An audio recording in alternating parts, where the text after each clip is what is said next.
Welcome to another exciting episode of KidTV. I'm roving reporter Caitlin. Today we continue our series called Learning About Lawsuits. We'll be learning all about lawsuits in this series. Hi, this is Sydney, and you may be wondering, why do I need to know all about lawsuits? If you are asking that question, keep watching. With us again is lawyer Ryan Hodge from Wichita, Kansas. He will be teaching us all about lawsuits. So let's get started. Thank you for being with us again, Mr. Hodge. I saw something on the news this week from the president of one of the largest insurance companies in America, complaining about all the frivolous lawsuits. What is a frivolous lawsuit? Again, you've asked a great question. The law says a frivolous lawsuit is any lawsuit that cannot be brought or should not be brought. However, the phrase frivolous lawsuit has different meanings to different people. For example, the president of the insurance company you just mentioned says that a frivolous lawsuit is any lawsuit brought against his company or against the people he insures.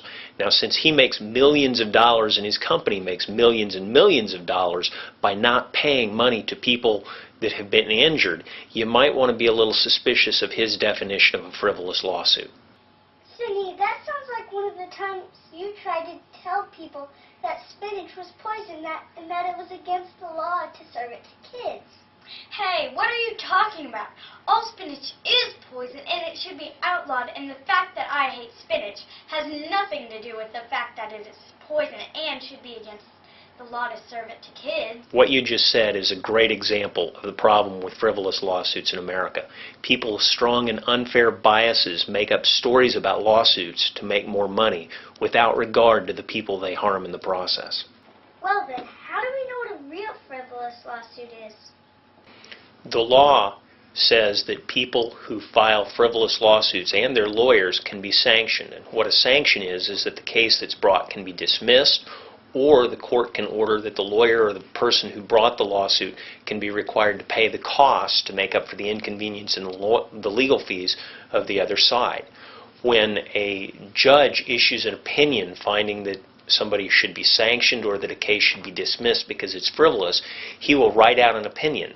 That opinion is published. It's called the law of the case, or it's called case law. And anybody who wants can look up cases and see what kinds of cases are frivolous or which ones are permitted. For example, there was a gentleman one time who filed a case against God. The court dismissed that case as a frivolous case. Well, what about Miss Stella, the woman that got millions of dollars from McDonald's for spilling hot coffee on herself? The McDonald's case is usually the most common case people talk about when they talk about frivolous lawsuits. However, you do need to remember that the only thing we ever hear about the McDonald's case are the sound bites we hear on TV or the press statements by people like McDonald's. But we also need to remember that 12 normal people and a normal judge in a normal city made a determination that McDonald's had done something wrong in that case. They interviewed the people later on, and none of them were crazy, none of them had serious issues with McDonald's. They were just normal people who, based on the facts, made a determination McDonald's was responsible. Now, the appellate court actually did reduce the value of the total damages in that case, but we have to remember that these people had the opportunity to sit and listen to all the evidence over several weeks, where we only hear sound bites without knowing all the facts. So it's difficult to sit and judge whether or not McDonald's really did something wrong when we don't know all the facts. That's the whole purpose of the jury system. That sounds like the time Cindy told me her dog peed on the floor and that the dog was a bad dog.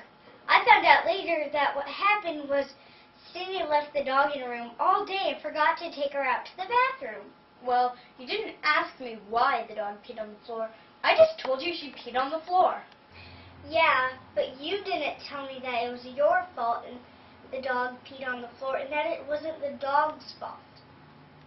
That is another great example of how information about our legal system can be distorted by people who don't want to be held accountable for their wrongdoing.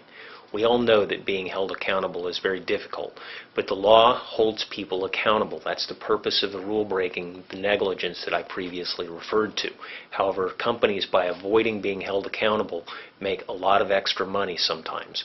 In fact, to give you some idea of how extreme the problem is of people making up stories about injuries, you should look up the Stella Awards on the internet. There is an example of a man who was driving a motor home who got up while the motorhome was running on the road and went back to make coffee, and the vehicle crashed and he sued. That really does sound like a frivolous lawsuit. Did the man who filed it get punished? I'm sure the man who filed it would have been sanctioned, but there's one problem. The case doesn't exist. In fact, none of the Stella Award cases exist. They were all made up by the insurance industry in order to make people think they're frivolous lawsuits so that they can avoid responsibility and save millions of dollars every year. Wow, these companies sound like the bullies at my school. Always pushing people around just to get their way. That's just plain mean. Caitlin, it sounds like we agree, but we're about out of time. So let's review. What is a frivolous lawsuit? A real frivolous lawsuit is one that will be thrown out by a judge based on the law. The frivolous lawsuits we hear about on the news either don't exist or the facts are twisted by people who don't want to be held accountable. Well, we are about out of time.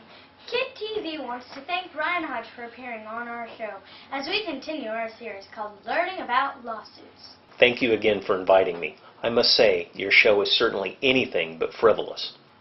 Until next time, be safe, be smart, and don't miss our next episode of KidTV.